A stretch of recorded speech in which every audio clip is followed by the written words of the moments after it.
अब जिससे पूछूंगा वही जवाब देगा, ठीक है ना। ठीक है, ये आपको बताना है। क्वेश्चन में आपको क्या दे रखा है, लाइट रेज दे रखी है, मीडियम ए है, मीडियम बी है। एरोस का मतलब क्या है कि मीडियम ए से मीडियम बी के अंदर जा रही है। ये आपको एंगल्स गिवन है आपको यहाँ पे, ठीक है ना। आपको बताना है कि रिलेटिव इंडेक्स ऑफ बी, मतलब refractive index of B relative to A. अब फॉर्मूला क्या है हमारे पास, स्नेल्स लॉ क्या है, कांस्टेंट है ना। तो साइन आई देखो क्या है, साइन आर देखो क्या है, और निकालो कॉपी में।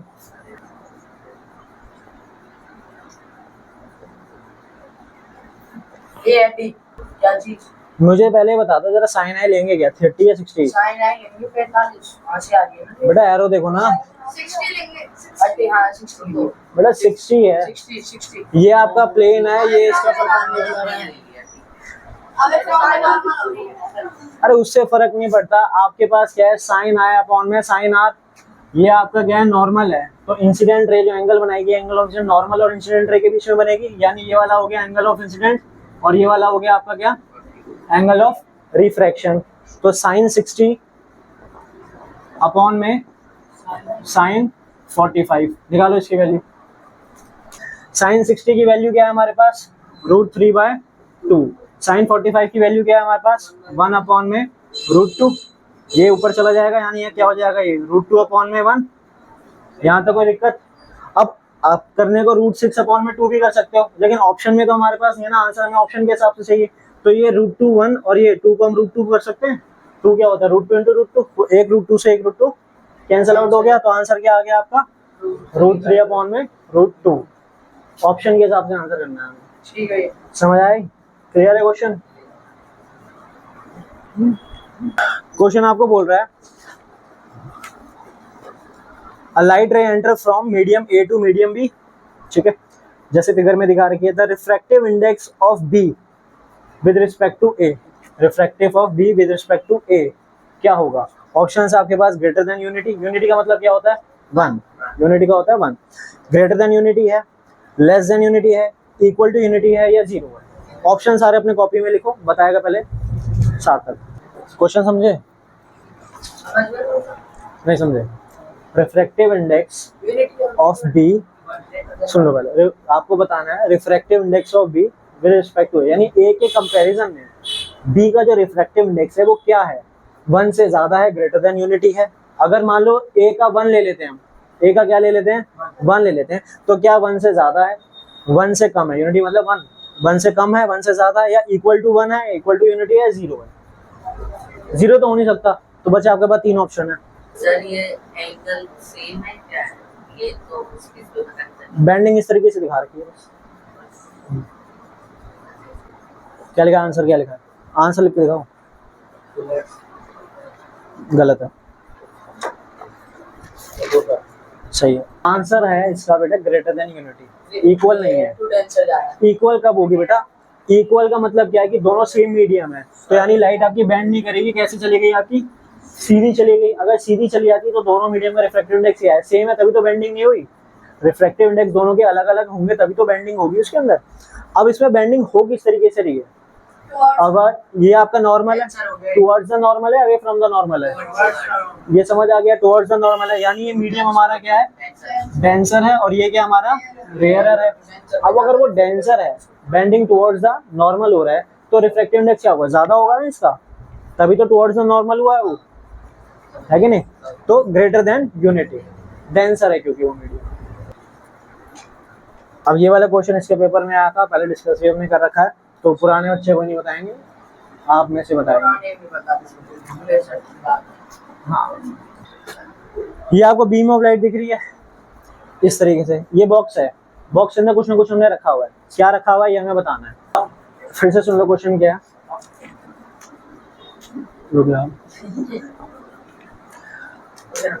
ए और बी बीम्स हैं जो बॉक्स के अंदर आ रही हैं, और सी और डी बीम्स बॉक्स से बाहर जा रही हैं।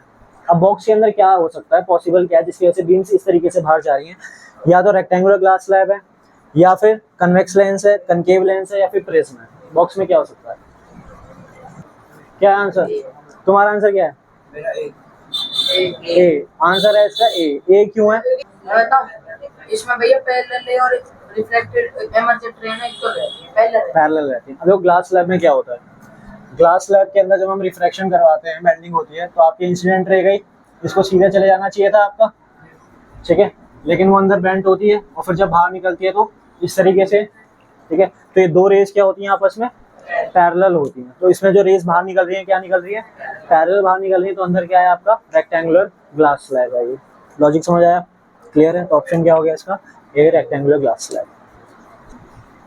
ये वाला आंसर होने तो बताएगा।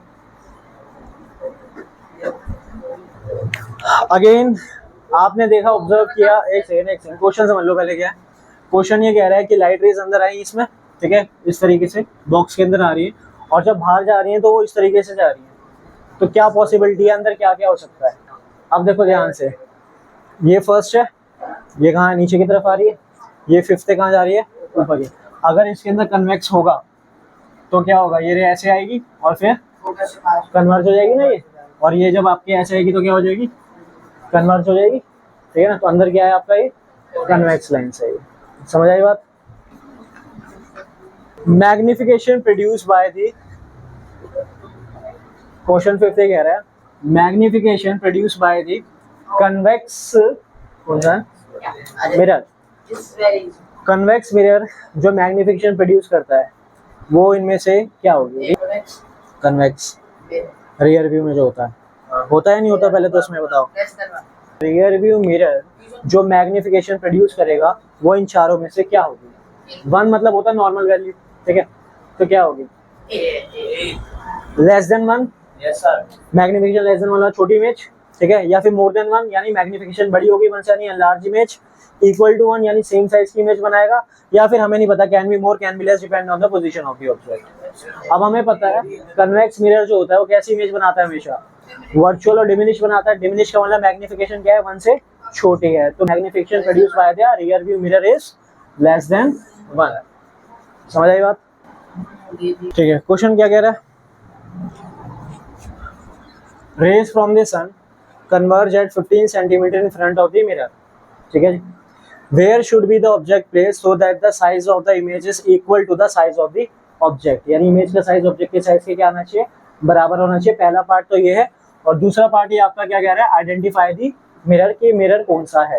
तो इसका आंसर हमें देंगे स्पर्श। आप बताओ।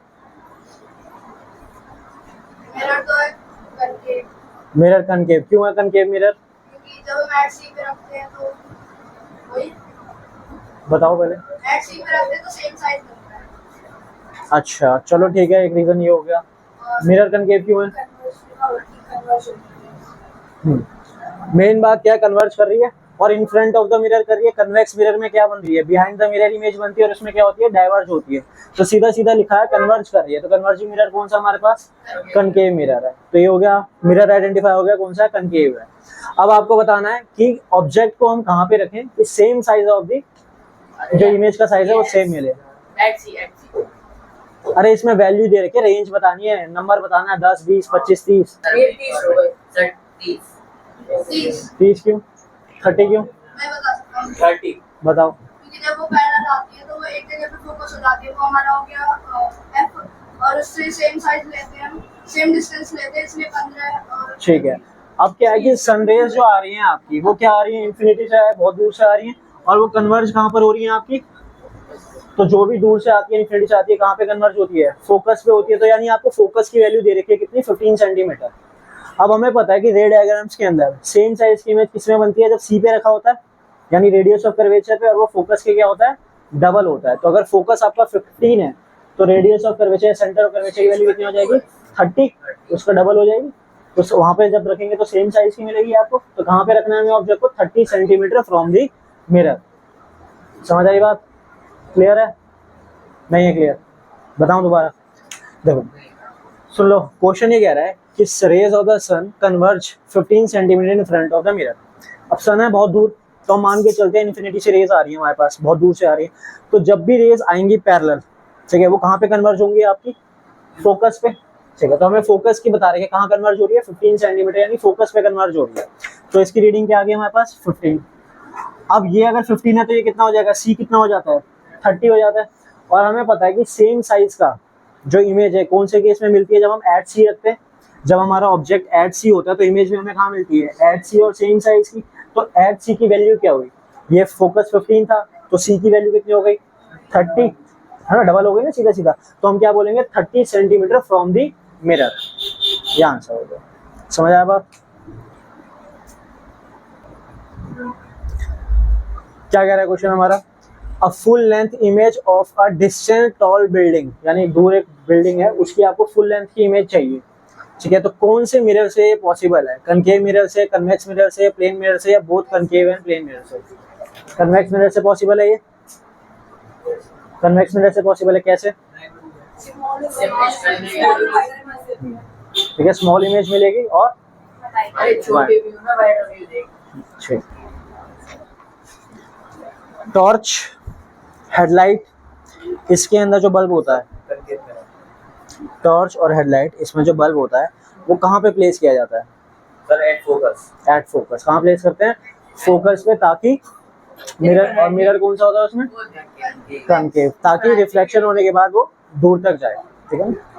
अब क्वेश्चन क्या कह रहे हैं सुन लो। एक बंदा है, मैजिक रूम के अंदर गया, मिरर्स लगे हुए थे उसके अंदर, ठीक है ना। तो उसने क्या देखा कि उसका जो हेड है वो बिगर अपीयर हो रहा है, जो मिडल पोर्शन है वो आपका सेम साइज का है, और जो लेग्स हैं वो स्मॉलर है। तो कौन से कॉम्बिनेशन है इसके अंदर? एक आया आंसर कनकेव, प्लेन और कन्वेक्स, और कोई आंसर? कनकेव, ये यहाँ यही है, ठीक है। तुम्हारा कोई चेंज आंसर है, किसी का अलग आंसर है? सेम आंसर है। बिगर दिखाई दे रहा है, तो बिगर तो हमें किस में दिखता है, कनकेव में दिखता है। स्मॉलर किस में दिखता है हमें, कन्वेक्स में। तो स्मॉलर के लिए हो गया कन्वेक्स, बिगर के लिए हो गया क्या, कनकेव, और सेम साइज किस में दिखता है, प्लेन में दिखता है। कनकेव में हेड बिगर दिखता है, सेम साइज तो कनकेव में दिखता है, साइड से बिल्कुल है ना, सेम साइज तो कनकेव में भी दिखते हैं। दिख जाओ, सेम साइज का दिखता है, लेकिन क्या इरेक्ट दिखता है, इन्वर्टेड दिखता है? जैसे वो बंदा था वैसे ही वो बंदा अपने आप को देख रहा है, हेड हो गया बिगर, ये हो गया इसका सेम साइज का, लेग हो गई स्मॉलर, ठीक है ना। तो अगर ये इन्वर्टेड हो जाता तो हम उसमें कनकेव बोलते, लेकिन सेम दिख रहा है, हेड हेड की जगह है, टॉर्सो टॉर्सो की जगह है, और लेग्स लेग्स की जगह है। क्लियर है ये चीज? क्वेश्चन क्या कह रहा है, कन्वेक्स लेंस है जिसकी फोकल लेंथ क्या दे रखी है, 20 दे रखी है, ये आप बताना, ठीक है। कन्वेक्स लेंस है, फोकल लेंथ क्या दे रखी है, 20 दे रखी है। तो क्या वो, पहले तो स्टेटमेंट है, क्या वो प्रोड्यूस कर सकता है वर्चुअल मैग्नीफाइड और रियल मैग्नीफाइड दोनों? यस और नो, पहले तो ये बताना है, क्या ऐसा पॉसिबल है कि वो वर्चुअल, सवाल, क्या पॉसिबल है कि वो वर्चुअल मैग्नीफाइड और रियल मैग्नीफाइड दोनों इमेज बना सके? सोच के बताओ, पहले तो ये बताना है क्या स्टेटमेंट करेक्ट है या फॉल्स है, और जो भी है उसका फिर रीजन सेकेंडरी चीज है। तो स्टेटमेंट करेक्ट है। बेटा यहाँ पे बात हो रही है कन्वेक्स लेंस की, ठीक है, ठीक है। अब इसके अंदर आपको बोल रहा है फोकल लेंथ 20 है, तो ये 40 हो गया, ये आपका 20 है, कितना हो गया, 40 हो गया, ठीक है जी। क्या वो प्रोड्यूस कर सकता है वर्चुअल और मैग्नीफाइड? तो वर्चुअल और मैग्नीफाइड अगर मैं इसके बीच में रखता हूँ तो वर्चुअल और मैग्नीफाइड मिलती है मुझे यहाँ पर, ठीक है। और रियल और मैग्नीफाइड कौन से केस में मिलेगी मुझे, जब मैं ऑब्जेक्ट को कहाँ रखूंगा, between F and two F, तो मुझे क्या मिलती है, रियल और मैग्नीफाइड। तो पॉसिबल है दोनों ये प्रोड्यूस कर सकता है। केस कौन से हो गए, एक हो गया between F and O, focus and optical centre, और ये हो गया between F and two F. समझ आई बात? क्लियर है? और ये 3 नंबर का क्वेश्चन है ये लेंस का, हाँ, क्योंकि डायग्राम भी बनाने हैं ना, फिर क्योंकि केस पूछे कौन से केस है, फिर डायग्राम बताने।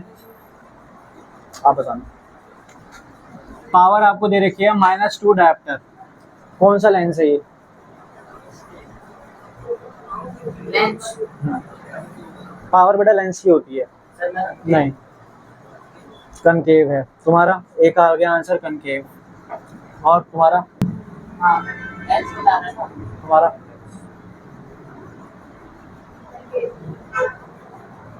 और नहीं कन्वेक्स बराबर बराबर चल रहे हैं। Concave, concave. रीजन क्या बेटा कनकेव होने का? हाँ सुन रहा हूँ मैं, बोलो। क्योंकि उसके जो माइनस में होता है क्या माइनस में होता है? मतलब प्रोनाउन नहीं यूज करने, जो वो तो नाउन के साथ बताओ क्या माइनस में होता है। बता दो भैया इसको। Sir minus sign of convention left side place होती है। बेटा पावर किस पे डिपेंड करती है? फोकल लेंथ पे डिपेंड करती है। कनकेव की जो फोकल लेंथ होती है वो कहाँ लेते हैं हम? लेफ्ट हैंड साइड में होती है, और लेफ्ट हैंड साइड में क्या है, साइन नेगेटिव होता है। और कन्वेक्स की जो फोकल लेंथ होती है वो कहाँ लेते हैं? राइट हैंड साइड में लेते हैं, और वो क्या होती है, पॉजिटिव होती है। तो अगर ये माइनस दे रखा है तो कौन सा लेंस है ये? कनकेव लेंस है। समझ आई बात? साइन ऑफ कन्वेंशन नहीं ये नहीं, इसे लिख के छोड़ना। ये लिख देंगे लेफ्ट साइड। हाँ क्लियर है ये चीज? तो ये आपके सामने क्वेश्चन है, ठीक है। आपको ये ऑब्जर्वेशन टेबल दे रखा है कि एक बंदे ने लेंस के साथ एक्सपेरिमेंट किया, कन्वेक्स लेंस के साथ, और ये ऑब्जर्वेशन टेबल है। ये यू दे रखी है, ये आपको बी दे रखा है, ठीक है। कोई आंसर नहीं करेगा, जिससे पूछूंगा वही बताएगा उसको। आपको इनमें से बताना है विदाउट एक्चुअल कैलकुलेशन कि इस लेंस की फोकल लेंथ क्या है। फॉर्मूला नहीं लगाना, फॉर्मूला लगाओगे इस क्वेश्चन में तो गलत हो जाएगा। ऑब्जर्वेशन के हिसाब से बताना है, ऑब्जर्वेशन के हिसाब हाँ। से बतानी है। आंसर ऑब्जर्वेशन के हिसाब से देना है। मैं रीजन एक्सप्लेन करूंगा, अभी तुम बस अपना सोच के मुझे बताओ सर ये आंसर हो सकता है। अब देखो यहाँ पे केस ऑब्जर्व करने हैं। ये आपको कौन सा दे रखा है? आपको कन्वेक्स लेंस का दे रखा है, ठीक है ना। यहाँ पे यू है और यहाँ पे क्या है आपका? बी है। अब हमें इनसे कैसे पता चलेगा, क्योंकि यू कुछ भी हो सकता है, बियॉन्ड सी, सी वगैरह। लेकिन एक कैच हमारे पास ये है कि डायग्राम्स के अंदर मन में रखो यार, जब आता है तो सब बोलने लग जाते हैं, ठीक है। तो एक केस हमारा ऐसा होता है, जब आप जहाँ पे रखते हो वहीं पे इमेज आती है। कौन सा केस है वो? 2f वाला। लेंस में जब हम 2f पे रखते हैं तो इमेज भी कहाँ पे आती है आपकी? 2f पे आती है। और 2f का मतलब क्या है? फोकस का डबल। तो आपको इसमें वो केस आइडेंटिफाई करना है जिसमें u और v दोनों सेम है। कौन सा केस है वो? थर्ड केस, जिसमें u और v क्या है, दोनों सेम है। यानी कौन सा केस है? 2f वाला केस है। ये ऑब्जेक्ट 2f पे रखा है तो इमेज भी कहाँ आई है? 2f पे आई है, सेम साइज की। अब इमेज भी 2f पे है, ऑब्जेक्ट भी 2f पे है, तो f कितना हो गया इसका? b 40 यहाँ से हो गया। अब अरे क्या है? 2f का मतलब क्या है? Twice of focal length. तो ये ट्वाइस ऑफ फोकल लेंथ वाला केस हो गया ना। तो इसकी फोकल लेंथ कितनी आ गई हमारी? 20। तो रीजन क्या देना है विदाउट कैलकुलेशन? क्या दोगे reason? Same size When the object is kept at 2f, the image also form at 2f. तो ये 2f वाला केस हो गया। तो focal length is equal to 2f का हाफ। तो कितना हो गया आपका? 20 नहीं -20। अब मैंने बताई तो थी Convex है। हां 20 होएगी सिंपल। +20 कन्वेक्स जब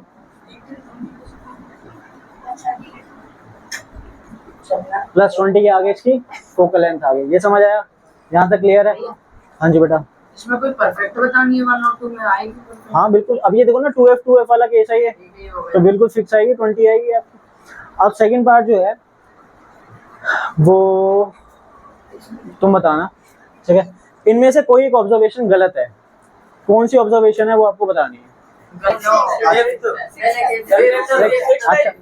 एक सेकंड। फिफ्थ, हाँ ठीक है।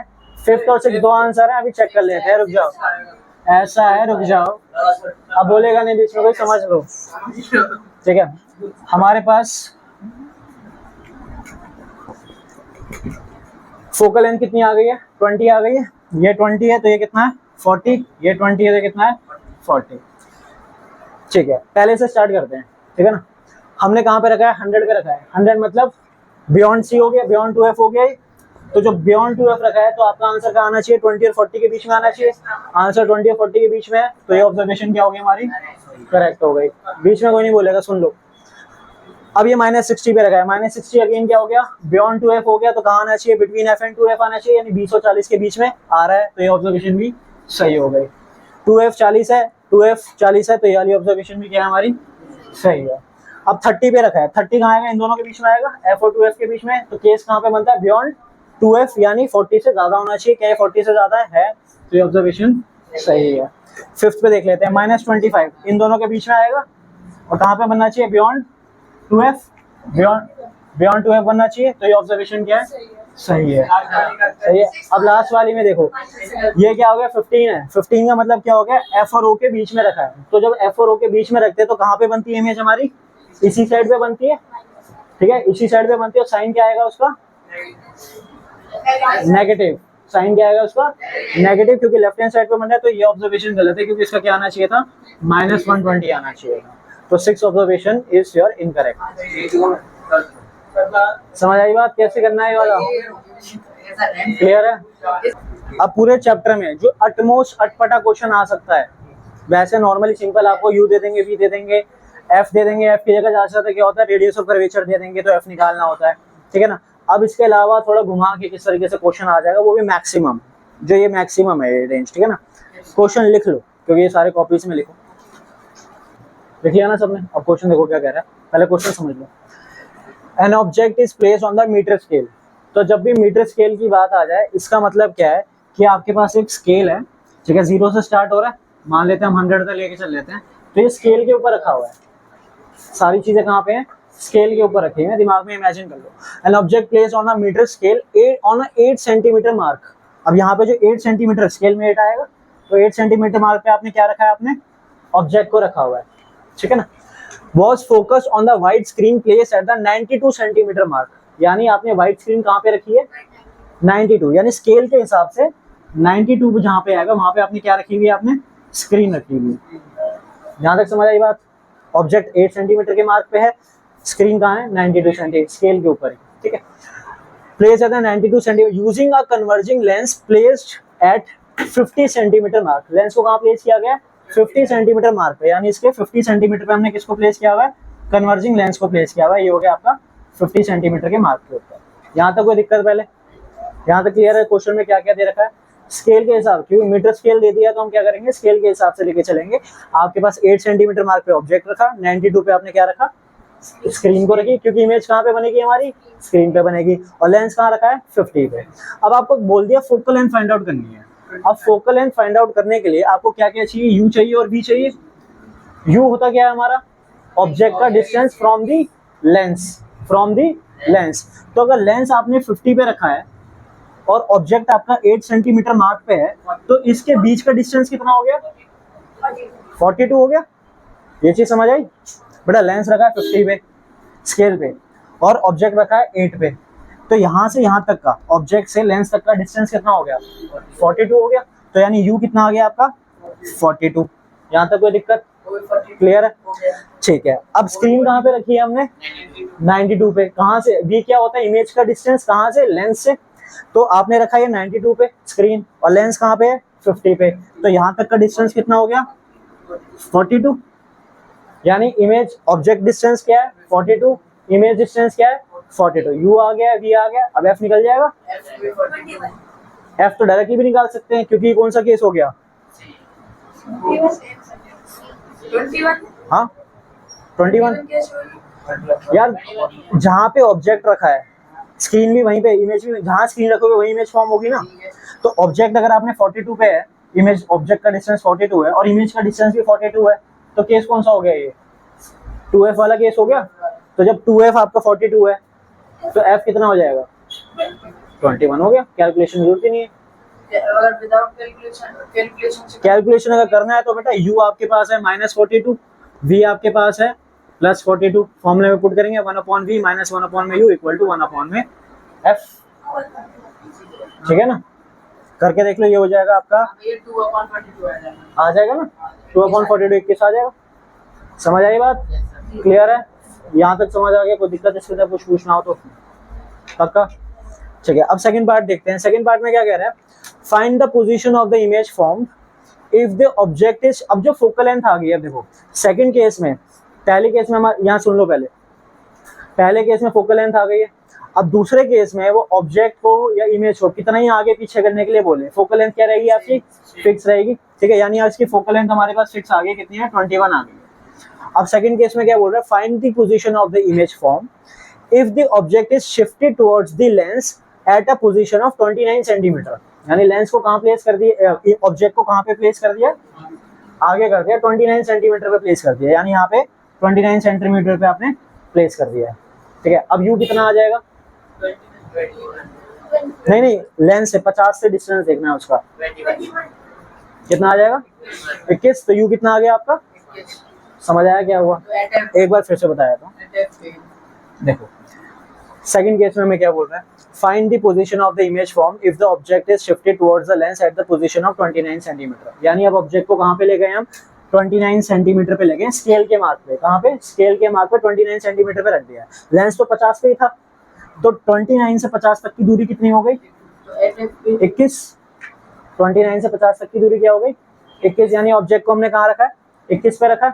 यू क्या हो गया आपका, 21 हो गया ना, 21 आ गया आपका, ठीक है। फोकल लेंथ कितनी थी आपकी, 21। यानी अगर देखो बिना कैलकुलेशन के, तो फोकल लेंथ पे रखा है हमने इसको, तो इमेज कहाँ पे बनेगी, इन्फिनिटी पे बनेगी। अब इसको सॉल्व करके दिखाओ, इन्फिनिटी कैसे आ रहा है आंसर, 1/0 में आना चाहिए। देखो जरा सॉल्व करके, आ रहा है नहीं आ रहा। अब u आपका कितना है, -21, f आपके पास कितना है, +21, आपको v निकालना है। 1/v - 1/u फॉर्मूले में पुट किया, हमें चाहिए था 1/v, इधर ले गए। अब ये भी 1/21 है f की वैल्यू, और u भी 1/21 है, तो माइनस करके कितना हो गया, 0/21 1/v की वैल्यू, ठीक है। और जब v की वैल्यू कितनी आ गई, 21/0, तो जब डिनोमिनेटर में आपका 0 आ गया, इट मींस नॉट डिफाइंड, यानी कहाँ पे बन रही है आपकी, इन्फिनिटी पे बन रही है। ये हो गया मैथमेटिकली। और नॉर्मली आपको बताना हो तो हमने देखा u आपका कितना आया था, 21 आया था, f भी कितना आया था, 21 आया था, तो सीधा इन्फिनिटी हो गया। एक क्वेश्चन और है बस, ये भी बढ़िया। चलो अब जो एक टाइप का रह गया वो टेस्ट में मिल जाएगा।